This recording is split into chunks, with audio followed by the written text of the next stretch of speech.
Thousands of supporters of Russian opposition leader Alexey Navalny have staged mass demonstrations demanding his release. Police arrested the outspoken critic of President Putin when he returned to Russia last week. CBS News senior foreign correspondent Elizabeth Palmer reports some of Saturday's demonstrations turned violent.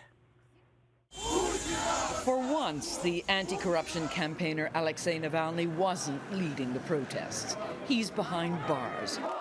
It was his supporters who hit the streets on Saturday, furious about his arrest and what they see as the corrupt and abusive Russian government.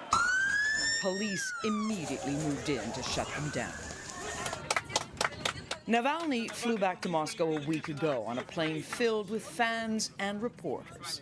He told them he wasn't afraid to return to Russia. Since August, he'd been recovering in Germany from nerve agent poisoning, which he alleges was ordered by the Kremlin. But minutes after he entered the airport, he was arrested on charges that appear politically motivated.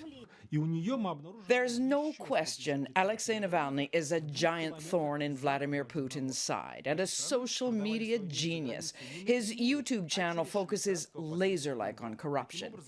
And his caricatures of the Russian president as a money-mad dictator have gone viral. His latest video, Putin's Palace, has been viewed more than 60 million times. In it, activists from Navalny's organization explain they're off the coast of Crimea to get drone shots of a vast waterfront complex. It includes a chateau, acres of gardens, staff quarters, and helipads. All of it, Navalny says, built by oligarchs for Putin as a massive bribe. One of Putin's passions is ice hockey. Here he is all suited up talking to CBS News in 2017. Navalny's video says this semi-tropical hideaway even has its own underground hockey rink under that grassy mound.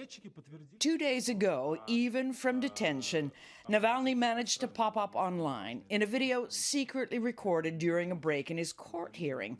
His message: get out there and protest on Saturday. It was shared hundreds of thousands of times by supporters on social media like TikTok.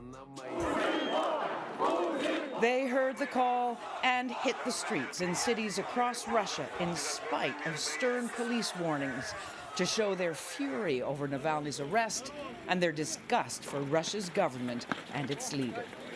The last communication from Navalny smuggled out of his detention center was ominous. Essentially, he said, "I am of sound mind, so if something happens to me, don't believe it was suicide."